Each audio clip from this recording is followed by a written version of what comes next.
très heureuse de vous retrouver pour cet avis d'expert, vous présenter l'avis d'expert pour lequel nous avons œuvré, en particulier toutes les quatre, sur le Know Your Customer, Know Your Business, pardon, le KYB, et comment optimiser la sécurité et la conformité de vos relations d'affaires. Donc nous sommes quatre intervenantes. Je vous présente Laïa, bonjour, Hélène, bonjour, Anne, bonjour, et moi-même.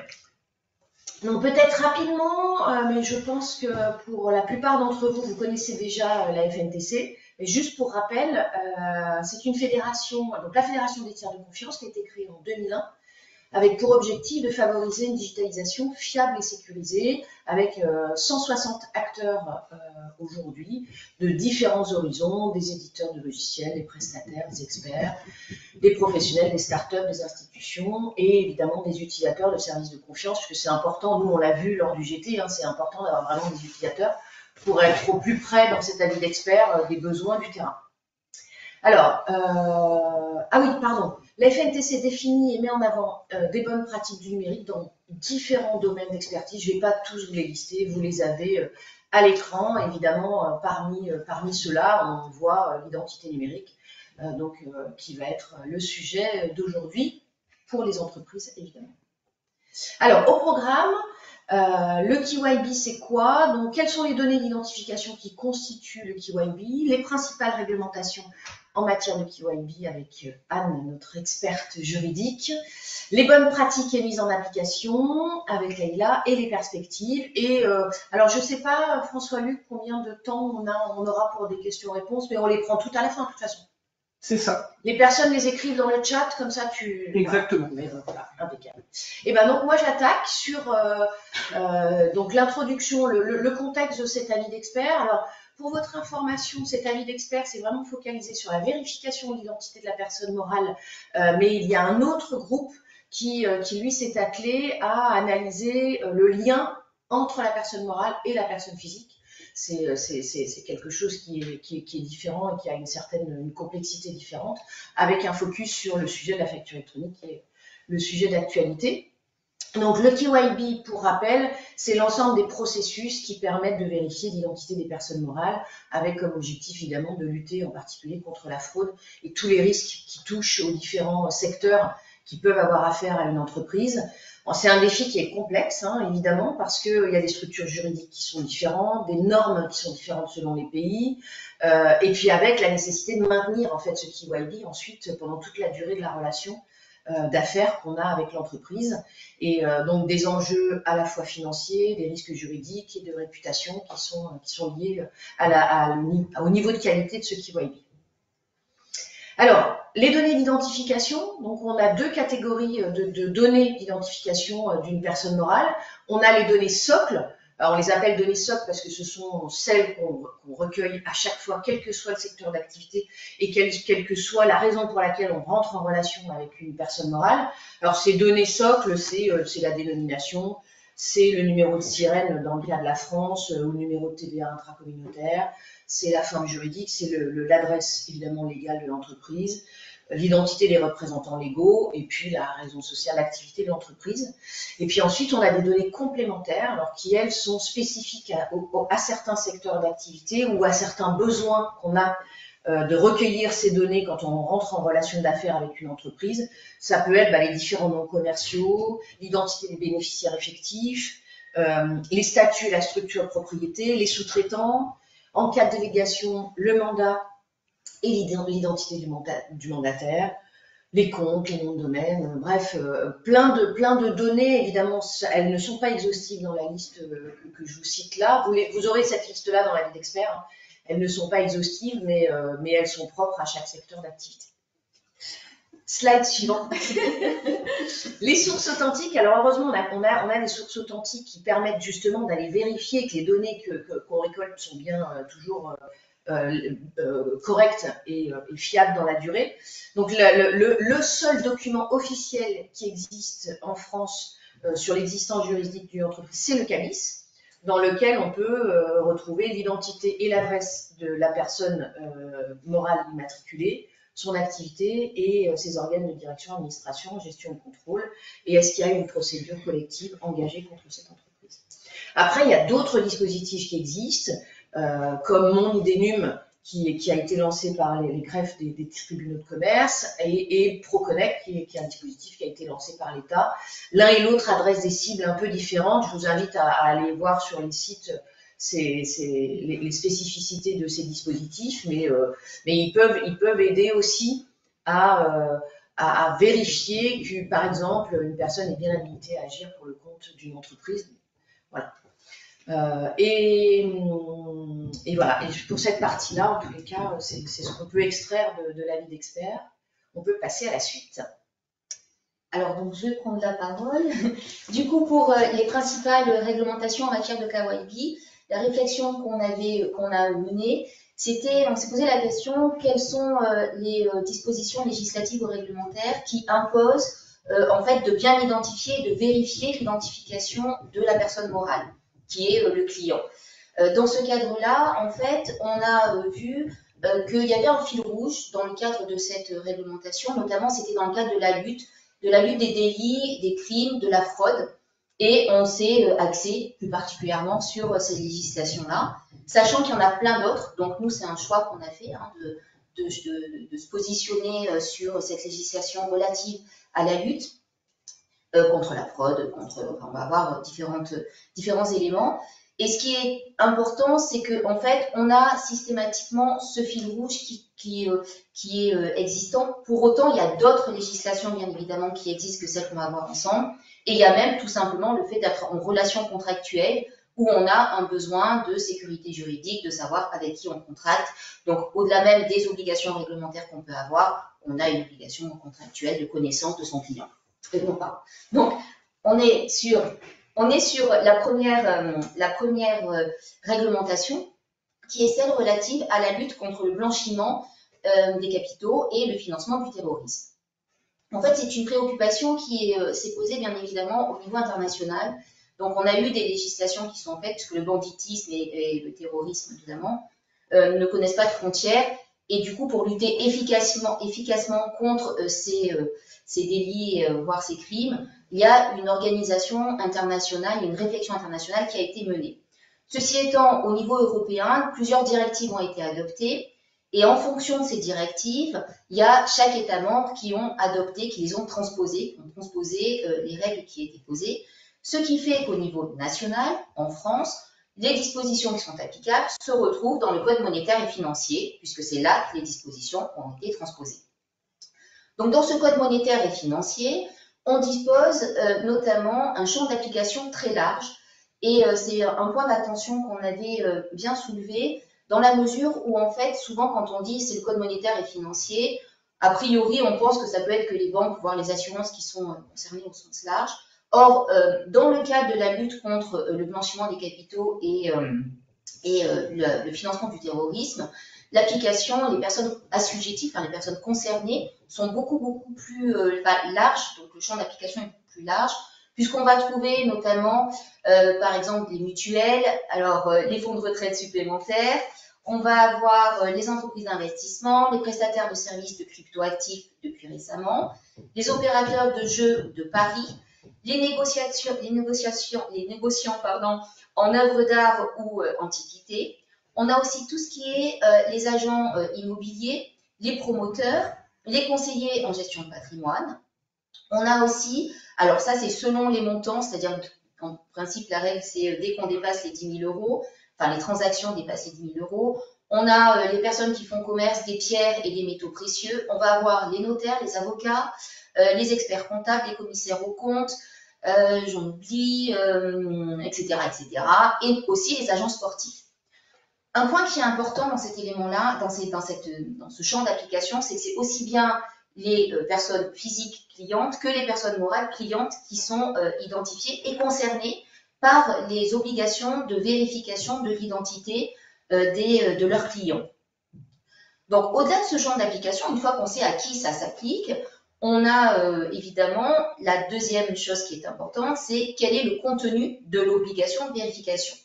L'obligation de vérification qui va se poser, c'est qu'en principe, elle doit être faite en amont, puisque les textes disent que c'est avant l'entrée en relation. Alors, évidemment, c'est un texte juridique, il y a le principe des aménagements, des exceptions, mais le principe global, c'est celui-ci, donc en amont. Et on nous dit que cette vérification doit se faire sur présentation de tout document écrit à caractère probant. Et ces documents écrits à caractère probant, ça veut bien dire qu'on doit prouver l'identité sur un document qui est opposable et qui émane d'une source d'origine, on va dire, authentique ou officielle. Et ça, ce sont les modalités de cette vérification. Donc, tout à l'heure, Stéphane vous parlait des données qui sont importantes. Et là, on bascule sur les modalités, justement, de vérification de ces données d'identité, voire d'identification des personnes morales. Alors, les différentes pièces et modalités ont été fixées par décret. Et ce sont les articles R 561-5 et suivants du CMF qui déterminent les différentes modalités. Donc, d'un côté, les données, d'autre part, les modalités. Donc, on ne va pas rentrer dans le détail, sinon je vais être beaucoup trop bavarde.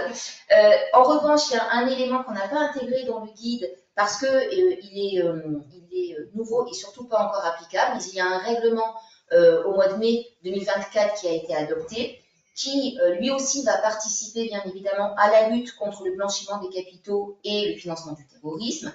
Et on bascule en fait d'un point de vue juridique de directives qui sont transposées au droit national à un règlement. Et le règlement, comme vous le savez, on n'est plus dans le domaine de l'harmonisation, mais de l'uniformisation. Donc lui va s'imposer. Alors au niveau français, on était quand même assez, vigilant sur les textes applicables et on a imposé beaucoup de règles. Avec le règlement, on va avoir quand même certaines évolutions, notamment sur le champ d'application.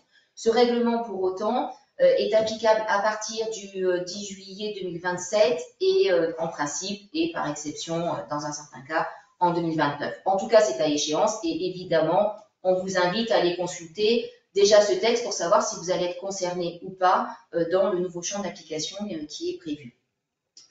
Il y a un point d'attention qui est extrêmement important, c'est que ce sont les entités qui sont assujetties à l'obligation de lutte, de participation à la lutte contre le blanchiment de capitaux et le financement du terrorisme, qui restent responsables de la qualité de cette vérification.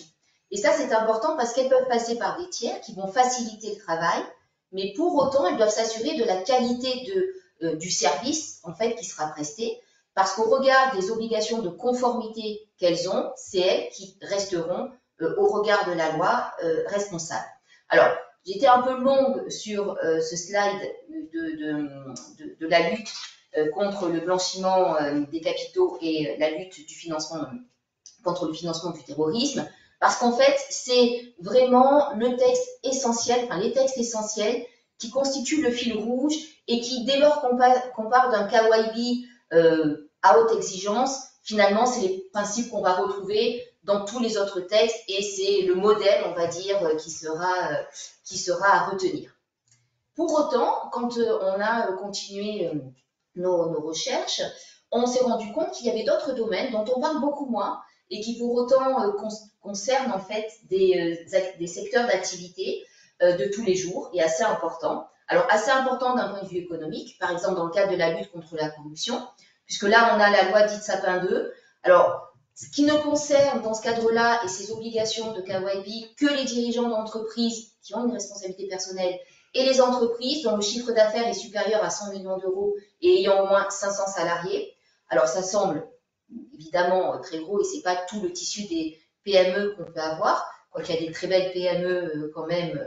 Mais pour autant, c'est au niveau des activités, ça peut concerner des secteurs très larges comme le BTP, le luxe, plein d'autres secteurs d'activité.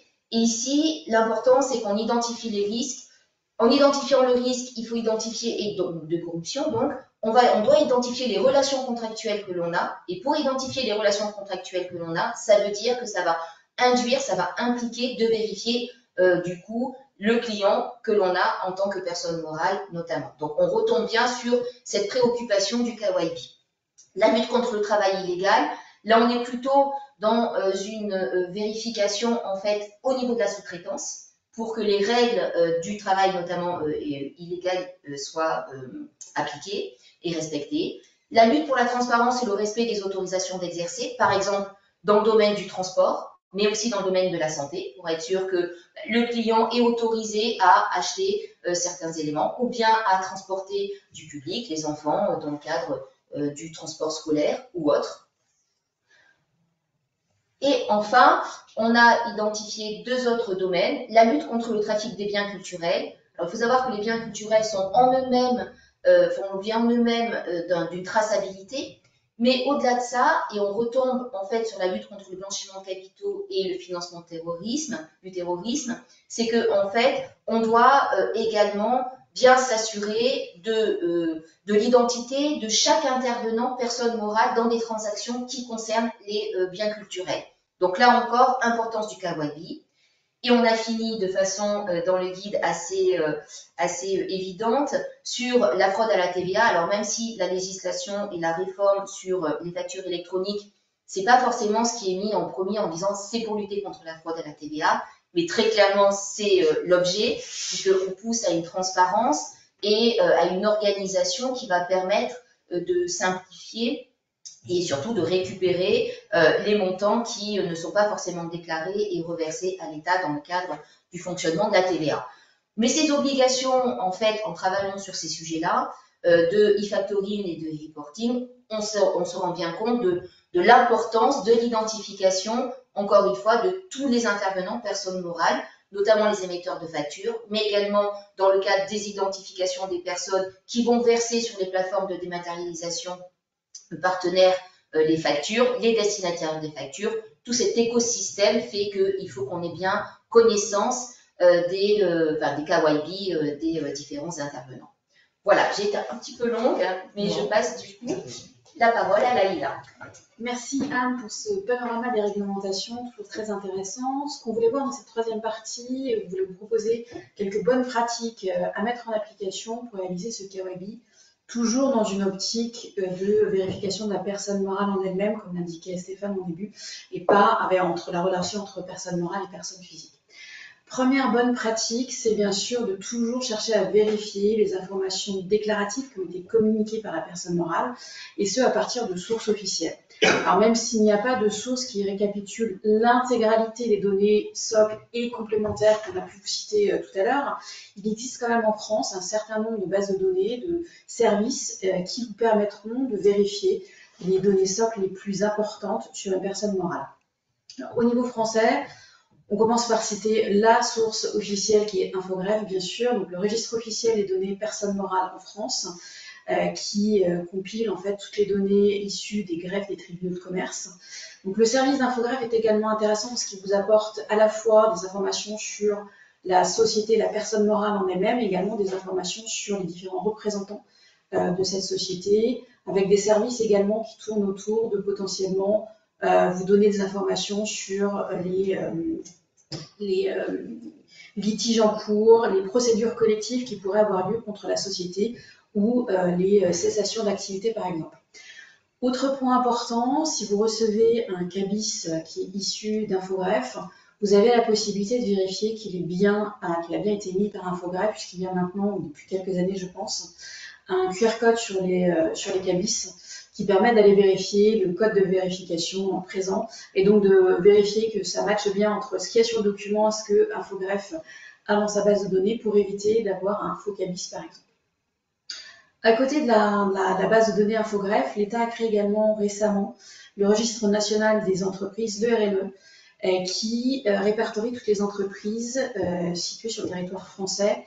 Alors le RNE, c'est le regroupement de 3 anciens registres, le registre du commerce et des sociétés, le registre national des métiers donc pour les entreprises artisanales et le registre agricole. Donc ça vous permet en un seul endroit d'avoir également des informations sur l'entreprise, mais également sur les représentants qui sont disponibles dans ce registre.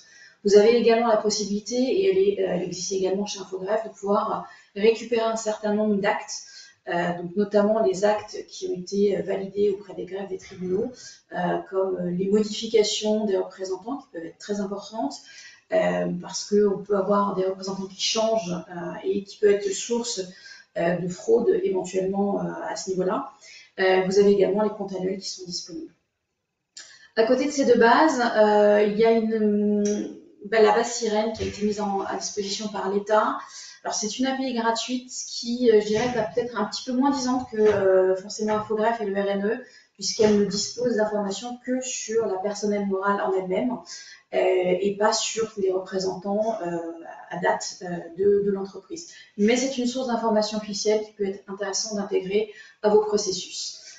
Dernière source au niveau français qui peut être intéressante de consulter, c'est tout ce qui concerne donc, la publication des annonces légales, notamment donc, le portail de la publicité légale des entreprises, dans lequel vous allez retrouver justement toutes les publications de modifications, donc, qui sont des publications obligatoires par les entreprises et que vous pouvez consulter via un portail en ligne. Si vous avez affaire à des entreprises qui ont des activités au niveau européen, il existe également des sources de données, notamment le portail e-justice qui contient, entre autres choses, parce qu'il contient beaucoup de choses, mais il contient en tout cas un registre qui compile un certain nombre de registres nationaux des pays de l'Union européenne.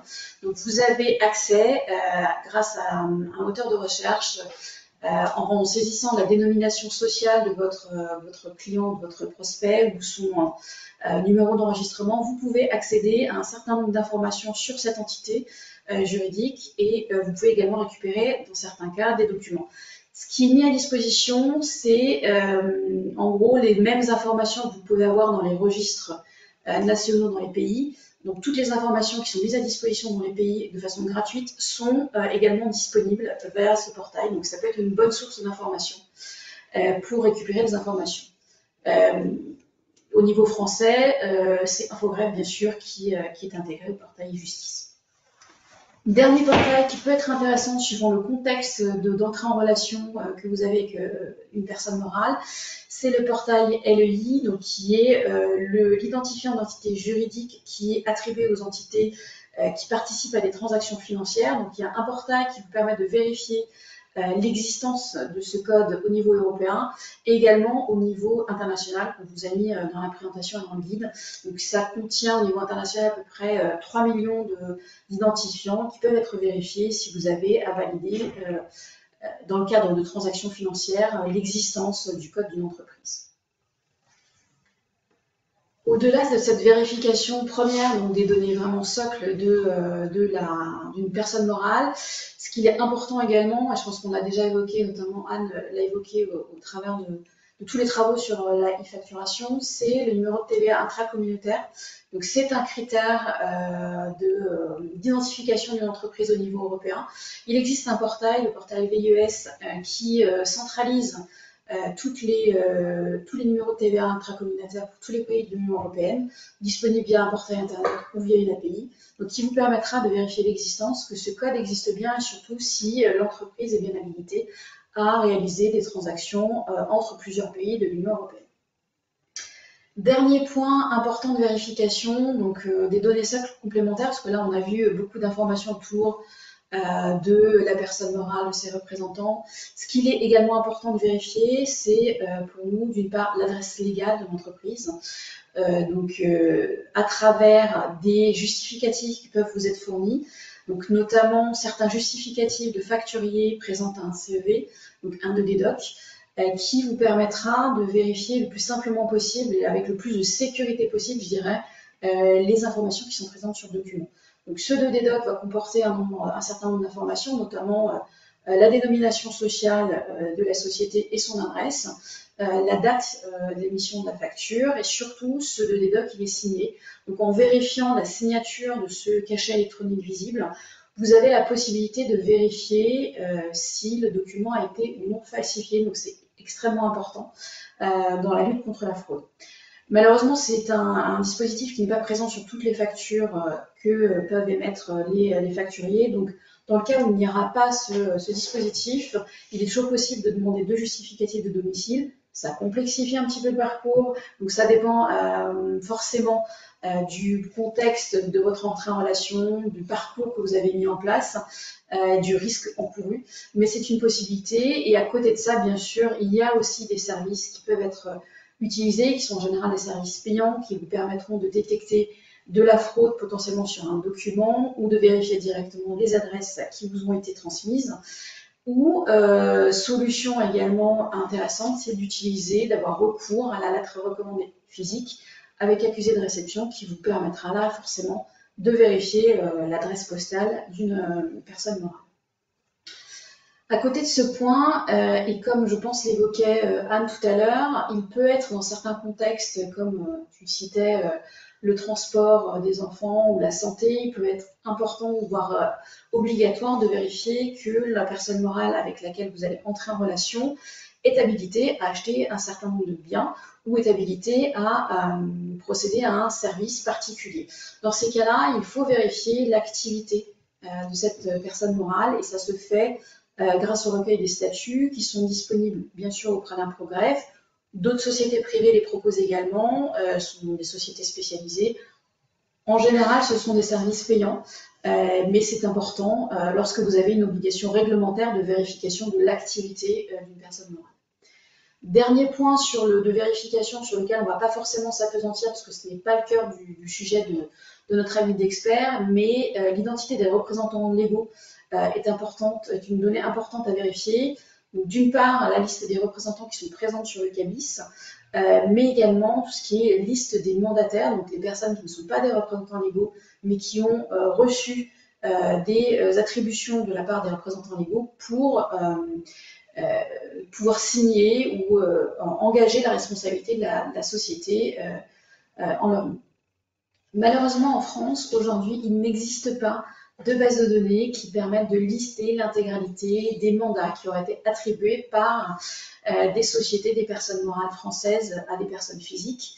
On a peut-être un espoir dans le portefeuille européen, ce qu'on verra juste après avec Hélène, qui pourrait apporter un petit plus pour justement avoir des données vérifiables et avoir des sources authentiques pour vérifier qu'une personne est bien un mandataire d'entreprise. Donc voilà pour la vérification ou les premières vérifications qu'on vous propose de faire, qui nous semblent très importantes au niveau du KYB de la personne morale. Deux points d'attention qu'on souhaitait également mettre en avant dans notre présentation, qu'on a développé également dans notre avis d'expert. D'une part, c'est qu'une fois que vous avez procédé à ces vérifications à l'entrée en relation, il est absolument important de mettre en place des procédures de surveillance continue. Une entreprise, une personne morale, sa vie, ça se modifie. On l'a vu tout à l'heure, ça peut être des cessations d'activité, mais ça peut être aussi des modifications au niveau des représentants légaux. Donc, il est important de toujours vérifier qu'il n'y a pas eu de modification. Donc, il y a différents services d'alerting qui existent sur le marché. Vous pouvez également les mettre en place directement en appelant régulièrement, suivant les typologies de risques que vous avez associées à une personne morale, à un client, de vérifier à des échéances plus ou moins régulières les informations et vérifier s'il y a des modifications qui sont intervenues ou pas. Et dernier point qui est également extrêmement important, c'est que toutes ces vérifications n'ont pas de poids, n'ont aucune valeur si vous n'avez pas tracé que vous les avez effectuées. C'est extrêmement important de choisir, si vous passez par des tiers qui vous proposent de vérifier et de tracer surtout tout ce qui est fait, parce qu'en cas d'audit interne ou externe, il est impératif de pouvoir justifier de ces contrôles, parce que sans justification et sans traçabilité, malheureusement, les contrôles réalisés n'auront aucune valeur. Il n'y aura que votre parole pour dire, mais si on a vérifié que telle entreprise était bien correcte. Voilà pour ces bonnes pratiques, donc quelques perspectives qui peuvent apporter un plus dans vos process KYB. Donc, on va passer aux perspectives, à ce qui va se passer demain. Déjà, les bases de données européennes qu'a cité Laïla vont petit à petit grandir, parce qu'aujourd'hui, quand on va sur le site, par exemple, pour la vérification de l'existence d'une entreprise, actuellement, il doit y avoir moins de 10 pays qui sont couverts par le portail, mais il y a un an, je crois qu'il n'y en avait que 3. Donc, et il faut voir que l'arrivée du portefeuille européen d'identité numérique, de toute façon, oblige les États à mettre en place une interopérabilité au niveau à la fois de leur base de données concernant les personnes morales et des registres. Donc l'arrivée des registres en France, la facture électronique entre autres, accélère aussi le processus. Et donc nous aurons des notions de mandataire dans l'avenir, puisque de toute façon c'est une obligation. Alors j'ai mis un petit texte, un extrait d'un discours d'Ursula von der Leyen, qui explique pourquoi l'Europe a décidé de réglementer l'identité numérique et d'imposer, dans un délai qu'on va voir plus tard, le fait que les citoyens pourront, c'est une action volontaire, pourront avoir un portefeuille européen d'identité numérique. Ce qu'elle explique, c'est qu'à chaque fois qu'on utilise une application ou un site web, eh bien, quand on crée une identité numérique ou quand on doit se connecter à une plateforme, ça doit être facile. Mais par contre, on ne sait pas comment nos données vont être utilisées, conservées, et c'est un problème. Et c'est pourquoi la Commission va proposer une identité numérique européenne sécurisée, une identité fiable, ça c'est important, et que tout citoyen pourra utiliser partout en Europe pour n'importe quel usage, payer ses impôts ou louer un vélo, c'est des exemples extrêmes mais très intéressants, et une technologie surtout qui permettra de contrôler les données qui vont être partagées et l'usage qui va en être fait. Et également la notion de fluidité de l'utilisation de ce portefeuille. Parce que le tout n'est pas de mettre en main à chaque citoyen un outil, il faut aussi qu'il soit utilisé. On passe au slide suivant. Et en fait, le portefeuille européen, alors c'est le PIN, je vais y arriver. Du coup, vraiment 5 objectifs. Donc la sécurité, la confidentialité, donc c'est ce que j'indiquais, à savoir que les citoyens seront maîtres de leurs données. L'interopérabilité au niveau de l'Europe, pour qu'on puisse passer les frontières sans problème. La praticité, l'accès à une authentification et la signature électronique, et surtout des accès à des services B2B, B2G, donc vers les gouvernements, B2C avec les consommateurs, et même P2P aussi pour les citoyens. Et ce portefeuille, dès le début, a été pensé pour être utilisé soit par des personnes physiques, donc des citoyens, mais aussi par des personnes physiques représentant des personnes morales. Passe au slide suivant. Et le portefeuille a un planning assez serré, même si ce n'est que dans 4 ans qu'il sera réellement imposé. Mais l'entrée en vigueur donc, est en mai 2020, a été en mai 2024. Les actes d'exécution ont eu lieu en fin d'année, une partie, et les autres actes vont avoir lieu en mars. Je ne les ai pas vus passer, et en mai, je ne sais pas s'ils sont passés. Et le lancement des wallets pour les États membres, ce sera en 2027. Et en 2028, les banques, les services publics, les marchands devront offrir la possibilité aux citoyens ou à une entreprise de s'authentifier au travers de leur portefeuille. Ça ne veut pas dire qu'on sera obligé de s'authentifier avec son portefeuille, mais d'avoir au moins cette possibilité. Il y aura d'autres moyens éventuellement de s'authentifier. Et ce planning est assez cohérent avec le planning de la facture électronique, et pas pour rien, puisque la facture électronique nécessite le KYB de l'entreprise qui émet la facture. Et donc, il est tout à fait cohérent. J'ai mis un extrait du très bon guide de la FNTC dont on a parlé avant, qui est le guide de l'identité professionnelle, en particulier pour la facture électronique. Et on voit que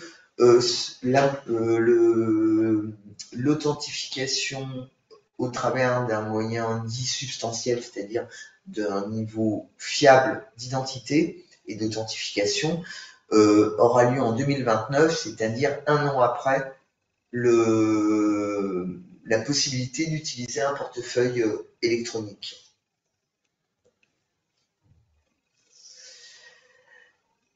Mais le portefeuille électronique, il faut pouvoir le mettre en place, il faut pouvoir se mettre d'accord entre plus d'une dizaine de pays européens sur à la fois comment on fait, ce qu'on met dedans, comment tout ça va se mettre en place au travers de protocoles pour assurer une interopérabilité. Donc depuis 2023 jusqu'en juin 2025, 4 pilotes dits à grande échelle, c'est-à-dire des pilotes qui concernent un grand nombre de citoyens ou d'entreprises dans les pays où se passent ces pilotes.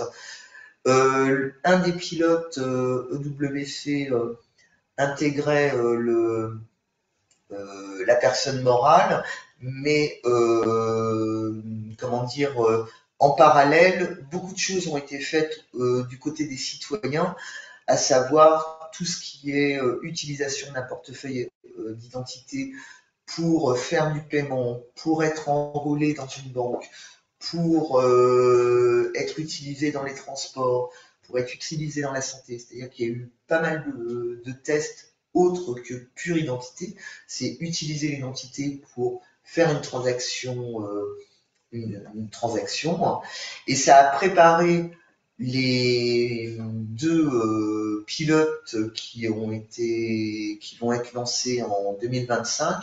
Il y en a 2, Aptitude et WeBuild. Et WeBuild concerne la personne morale. C'est vraiment consacré à la personne morale, puisque là, va être intégré dans le portefeuille à la fois les notions, dans le portefeuille des personnes morales, à la fois la notion d'identité, mais une notion annexe qui existe dans le portefeuille aussi bien pour les citoyens que pour les entreprises, à savoir ce qu'on appelle un attribut. Pour un citoyen, ça va être un attribut à son identité, ça va être par exemple un diplôme, une caractéristique, son âge, c'est-à-dire une donnée qui n'est pas une donnée d'identité, mais une donnée soit issue de l'identité, soit une donnée complémentaire à son identité. Eh bien, ça va être la même chose pour les entreprises. L'identité d'entreprise va être constituée bien évidemment par un numéro unique qui sera soit pour les entreprises européennes, par exemple le numéro de TVA ou un autre identifiant, parce que c'est en cours d'élaboration. Ça va être le nom ça va être la raison sociale, ça va être l'adresse. Ça, c'est, on va dire, c'est les données socles, un peu comme pour le citoyen, vous savez, c'était le nom, le prénom, et la date de naissance, etc. Donc ça, c'est les données socles. Mais pour un portefeuille d'une entreprise, en fait, c'est une personne physique qui représente une entreprise, donc il y aura le titre de la personne, et dans les attributs, il y aura ses droits, à savoir, est-ce qu'elle est mandataire pour pouvoir effectuer un paiement, pour pouvoir effectuer une facture, pour pouvoir signer tel ou tel contrat, avec éventuellement des limites, des plafonds pour les paiements. Toutes ces notions sont en cours de codification. En fait, la sémantique est en cours, et dans le guide excellent de l'identité numérique professionnelle pour la facture électronique, vous aurez un détail un peu plus précis issu des travaux du club PSCO qui participe aux travaux justement de sémantique sur les personnes morales. Donc c'est en cours. WeBuild regroupe 20 fournisseurs de portefeuilles électroniques, 13 registres commerciaux. Les registres commerciaux, c'est par exemple Infogreffe pour la France, 20 entités dépendantes de l'identité numérique, 30 fournisseurs de services de confiance et 25 agences publiques, parce que bien évidemment, les États sont directement impliqués dans ce pilote. Alors comment ça va marcher? Alors ça, c'est un schéma qui fait déjà mal aux yeux, mais en fait, tout bêtement, sur la droite, vous avez un tiers utilisateur qui est soit une banque, soit un marchand, soit un service public. Et il y en aura d'autres, hein. Le service de santé, j'ai pas tout mis. Ce sont juste des exemples qui va demander à une personne physique représentant une personne morale de s'identifier. Et en fait, il y a 3 services liés au portefeuille électronique. Il y a le registre des données vérifiables. Il y a c'est-à-dire qui comprend l'identité de la personne morale, mais aussi ses éventuels attributs. Il y a un service qui est la liste des registres de confiance. C'est la liste des services de confiance qualifiés EDAS et qui répondent aux spécifications du portefeuille. Et il y a la notion de validation d'attestation, c'est justement pour toutes les notions d'attributs, quand on reçoit une attestation sur un attribut, on peut le valider. Donc en fait, il y a tout un parcours qui va être fait sur la transaction pour obtenir une attestation, par exemple, qu'une personne physique représente bien telle entreprise et est habilitée pour faire, par exemple, un enrôlement dans une banque ou faire un achat auprès d'un marchand. Et on a bien une chaîne de confiance complète puisqu'on peut de bout en bout vérifier qu'on a bien fait appel à des services de confiance déclarés. Ça paraît compliqué comme ça, mais en fait, par exemple, dans le paiement, on retrouve à peu près le même genre de circuit. Et pour autant, quand vous payez en ligne et que vous vous authentifiez avec votre appli bancaire, ça vous paraît simple. Vous ne voyez pas tous les flux qu'il y a derrière, mais c'est à peu près la même.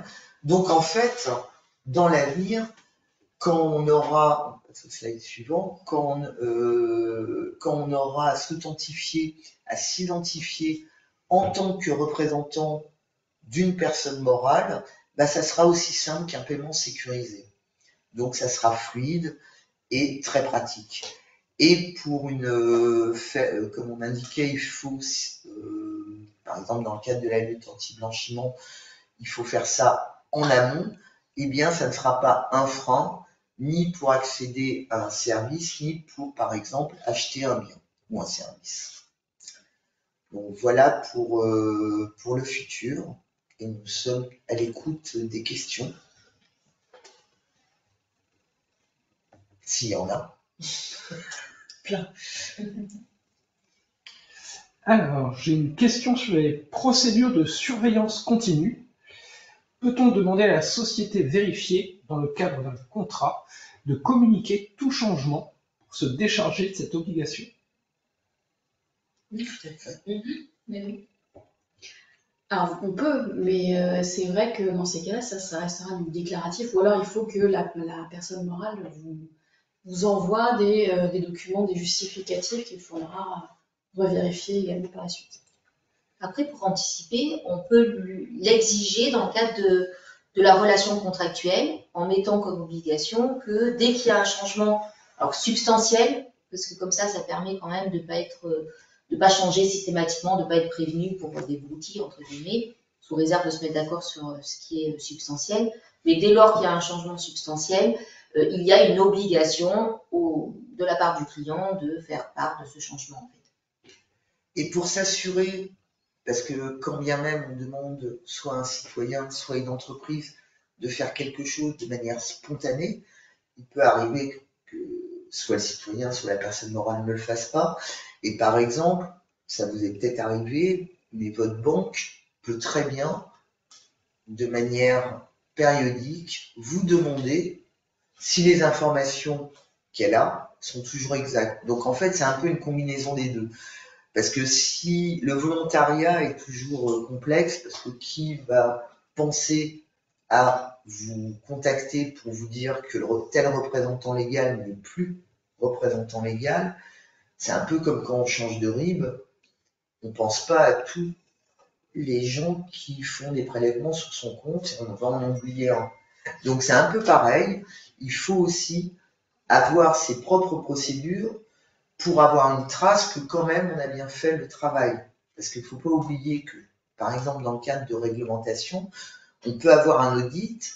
Donc si on repose uniquement sur son client, on risque d'être hors réglementation. Mais d'autant que si on est dans la lutte contre le blanchiment de capitaux et le financement du terrorisme, là c'est une obligation de toute façon pour les organismes soumis à ce dispositif de demander, d'exiger régulièrement d'être informés. Et il y a eu une évolution sur les bénéficiaires effectifs notamment, où là c'est une obligation de déclarer que soit on est toujours les mêmes, en tout cas de dire qu'il n'y a pas eu de modification. Et forcément, à contrario, ça veut dire que s'il y a eu une modification, on doit la déclarer. Donc c'est prévu par les textes dès lors qu'on est dans un contexte réglementaire d'obligation de vérification. Et si on est dans un cas non prévu, non obligatoire de la part d'un texte, il faut le prévoir contractuellement. Même si c'est déclaratif, ça permet en tout cas de répondre notamment aux obligations d'audit et de dire, moi j'ai demandé, alors il l'a pas fait, mais ça permet aussi de demander et de relancer le client pour qu'il le fasse. Donc il y a les deux cas de figure juridiques en fait, soit obligation réglementaire, et là il faut l'institutionnaliser au niveau des procédures de surveillance, soit l'aménager si on n'est que sur le contractuel. Une deuxième question. Sur les obligations législatives, il est indiqué tout document écrit à caractère probant. Y a-t-il une exigence sur la qualité et le format du document transmis et qui définit les éléments probants? Il y a la source déjà qui est importante. C'est ce qu'on indique comme source authentique ou officielle. Et effectivement, il vaut mieux garder aujourd'hui une trace électronique de sa vérification qu'une trace papier, parce que en l'absence, alors, le CABIS, lui, est pourvu, comme on l'a déjà indiqué, d'un cachet électronique visible, un 2D doc, qui permet d'authentifier le document. Mais par exemple, on l'a dit, les attestations de domicile, hélas, toutes ne comportent pas ce cachet électronique, et auquel cas, quand on reçoit un papier où on ne peut pas vérifier, vaut mieux soi-même tracer sa propre vérification auprès d'Infogreffe, par exemple, pour avoir l'adresse, enfin, avoir une correspondance d'adresse entre un bout de papier, un scan, et la vérification auprès de la source authentique. Donc c'est là que le papier peut avoir aussi une moindre valeur par rapport à un enregistrement électronique. Une autre question. Je crois comprendre que les attestations d'attribut devront contenir un cachet électronique qualifié. Savez-vous qui apposera ce cachet et à quel moment? Un prestataire de confiance qualifié choisi par l'organisme s'occupant des registres. Donc, alors, je ne l'ai pas cité, je l'ai oublié. Pourquoi j'ai mis Infogreffe? C'est parce que Infogreffe a participé au pilote en cours actuellement et participera bien sûr à WeBuild. C'est l'organisme français pour tout ce qui est registre. Donc je ne sais pas quelle est l'autorité de certification qu'utilise Infogreffe, mais ça sera forcément un prestataire de confiance qualifié pour faire de la signature et du scellement. Donc pour l'attestation, ça sera un scellement du greffe, par exemple d'Infogreffe. Donc c'est le prestataire choisi. Une autre question, conserver les traces du contrôle implique-t-il de les archiver avec une vocation probatoire? C'est mieux. C'est mieux. En fait, mais c'est pas obligatoire. Mais c'est pas obligatoire. L'archivage à vocation probatoire, comme son nom l'indique, garantit de préserver dans le temps à la fois l'origine du document, donc son authenticité, son intégrité, sa pérennité, c'est-à-dire que un archivage à vocation probatoire, en général, les données sont, par exemple, conservées sur 2 sites distants pour être sûr que si une bombe tombe sur l'un, eh bien, on retrouvera l'information sur l'autre. C'est pas 2 machines l'une à côté de l'autre. Enfin, l'archivage à vocation probatoire répond à pas mal de règles assez contraignantes pour garantir que même 15 ans, 20 ans, voire 100 ans plus tard, on aura toujours la même donnée bien préservée et qui n'aura pas été modifiée. Ce sont des documents également horodatés de manière en général qualifiée et dans le journal est également horodaté de manière qualifiée, mais c'est surtout que il y a des scellements également qui garantissent que même si on change un caractère à un document, il sera. Mais en l'occurrence, ça n'est pas obligatoire, donc c'est mieux, mais pas obligatoire. Parce qu'en fait, je pense qu'il faut faire le distinguo entre le document écrit à caractère probant, enfin, dans une finalité probante, qui lui est la source de la vérification, on va dire, de l'identité, et puis tout ce qui est le process en lui-même de vérification, c'est-à-dire la traçabilité des opérations de vérification qui sont effectuées. Où je vais chercher les données, effectivement, tous les enregistrements de ce qui est fait sur les données de connexion, etc. Donc ça, c'est vérifier le processus en lui-même de vérification, et après, on a les documents qui ont servi à vérifier l'identité. Donc c'est deux choses différentes, mais qui ont la même finalité, finalement, c'est de prouver qu'on a, d'un côté, bien fait le job de vérification, et deux, que les documents sur lesquels on a fait la vérification étaient fiables au sens juridique du terme, hein, c'est-à-dire qu'effectivement, on pouvait les considérer comme rapportant la preuve de l'identité de la personne concernée. Une question qui sera peut-être la dernière, il n'y en a pas d'autres pour l'instant, qui concerne les sources authentiques. Quid du document INPI? Est-ce un document authentique? En fait, le document authentique, c'est un document de source officielle. Donc, le document de source officielle, l'INPI étant effectivement un institutionnel, à partir de là, les documents, alors ça dépend des documents, hein, il faut qu'ils rentrent dans sa mission, etc. Mais les documents établis par l'INPI sont des documents de source officielle. Donc, ils auront effectivement le cachet attestant que c'est bien l'INPI qui l'a délivré, etc. Donc oui. Une autre question, mais je pense qu'il est assez similaire. Est-ce que le document disponible sur le portail de l'INPI et qui couvre un grand nombre des informations de l'extrait CABIS a une valeur probante, dans la mesure où l'INPI se base sur le RNE? La raison de la question est que le CABIS est payant, contrairement au portail de l'INPI. Oui, il a une valeur, tout à fait. Sauf que je ne suis pas sûr qu'ils comprennent un cachet électronique visible. Oui, et puis, source authentique, c'est quand même, pour moi, après, dans ce que je travaillais pour l'État, source authentique, c'était celui qui fournissait la donnée à l'origine. C'est ça. Pour moi, l'INPI, là, ce qu'il fournit, d'après ce que je ne connais pas précisément ce document-là, mais il hérite de ces informations-là d'infogreffe. Donc, pour moi, la source authentique dans ce cas-là, c'est Infogreffe, c'est pas l'INPI. L'INPI ne fabrique pas la donnée. Donc pour moi, à prendre avec précaution. Oui, ça dépend du document de l'INPI dont on parle. Parce que si le document de l'INPI va effectivement chercher la source ailleurs, on peut avoir plusieurs problèmes. Un, c'est est-ce qu'il a saisi la bonne source déjà? Et deux, est-ce que c'est la source actuelle? Parce que si on va au niveau de Infogreffe, même si lui, il y a un décalage possible entre l'état actuel de l'entreprise qui est identifiée et l'enregistrement qui est fait auprès du greffe, pour autant, c'est dans l'attribution de ces missions de traiter ce type de données. C'est effectivement, du coup, l'origine officielle. Maintenant, l'INPI va délivrer, et c'était l'objet de la réponse précédente, si c'est des documents qui rentrent dans le spectre de la mission de l'INPI, là, on est sur un autre domaine, parce que c'est lui qui génère cette information, ce qui suppose que c'est lui qui a vérifié cette information. Mais là, c'était pas la dernière question. La dernière question, c'était visiblement en quoi est-ce que fournit l'INPI peut remplacer le CABIS. Et là, je pense que c'est pas le cas. Oui, c'est les attributions ne sont pas les mêmes. Et bien, alors pour le coup, l'INPI regroupe également des choses qui ne sont pas chez Infogreffe, puisque tout n'est pas chez Infogreffe.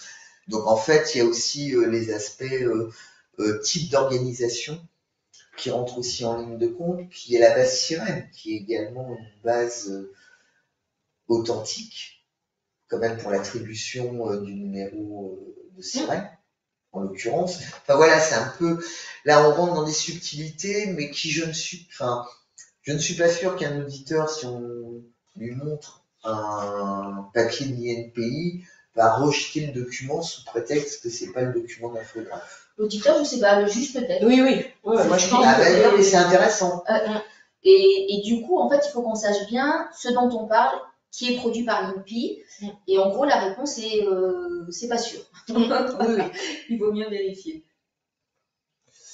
Une autre question. Bonjour et merci pour cette présentation fort intéressante. Y a-t-il une fréquence idéale pour les vérifications récurrentes? Alors pour la lutte contre le blanchiment de capitaux et le financement du terrorisme, là ce qui est dit, c'est dès qu'il y a un changement substantiel déjà, et pour la surveillance, comme c'est des situations à risque, en fait, du fait de ces situations à risque, il faut adopter, disons, des procédures de vigilance. Et dès lors qu'il y a des éléments qui font teinter une sonnette d'alarme en se disant il y a des opérations qui peuvent sembler douteuses. Donc, il faut mettre en place en fait des critères permettant de détecter éventuellement des éléments suscitant la mise en place de surveillance régulière. Et évidemment, si on est dans une situation à risque, ben, il vaut mieux prévoir de facto et en amont des procédures de surveillance continue, régulière, en tout cas régulière. Je sais pas ce que. Mais régulière, c'était tous les combien du coup? Ouais, Oui, mais ça dépend des cas. Enfin, en fait. la limite, c'est 3 ans forcément. pour la LCBFT, il me semble. Pour la lutte contre le blanchiment, on a l'obligation d'avoir au moins vérifié quelque chose tous les 3 ans. Mais dans les systèmes de monitoring qui sont faits dans les banques, rentre justement, il y a non seulement une périodicité limite, mais il y a les éléments que tu indiquais, à savoir certaines sociétés méritent parfois une surveillance accrue. Voilà, et puis par exemple, il suffit qu'une banque voit des transactions qui lui semblent particulière, auquel cas elle va représenter, par exemple, les mouvements de fonds, elle va vérifier que la personne qui a fait les mouvements de fonds est bien toujours en place, parce que c'est souvent Non, mais je pense arrivé. que la question n'est pas la question d'un banquier, la question c'est, j'imagine, de quelqu'un qui est dans une petite structure, qui a affaire à des personnes morales, et qui s'interroge, qui n'est pas doté des dispositifs de traçabilité des banques.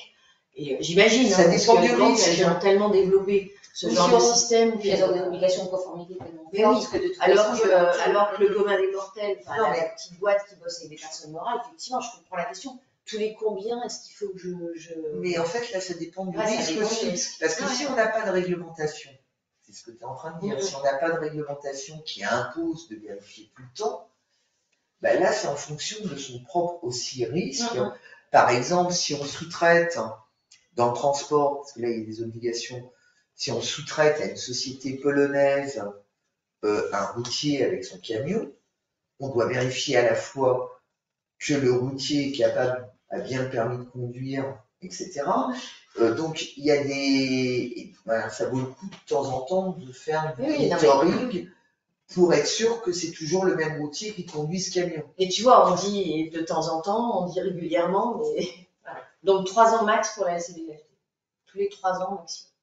C'est ce que, Minimum. de mémoire, c'est ce qu'il y a dans le code, enfin, c'est avec ce qu'il y les a- alertes à chaque fois Voilà. de vigilance, parce qu'ils disent effectivement, et ça c'est un des éléments, et c'est ce qu'il faut mettre en place, en fait, c'est des critères pour, au vu des risques, surveillance et vigilance. Vigilance et surveillance, les deux, la poule et l'œuf. Oui, c'est un peu ça. Et donc, la question qui cette fois sera bien la dernière. En France, nous avons le RBE, le registre des bénéficiaires effectifs. Qu'en est-il pour les autres pays en Europe? Ça existe Il y en aussi. a aussi. Et d'ailleurs, justement, on a oublié de le citer, mais il y a un travail aussi qui est fait au niveau, parce que c'était un peu hors sujet par rapport à ce qu'on, parce que les bénéficiaires effectifs ne faisaient pas partie de notre KYB, mais en l'occurrence, il y a également une homogénéisation des registres, enfin une interopérabilité des registres qui va être mise en place et c'est imposé par l'Europe aussi.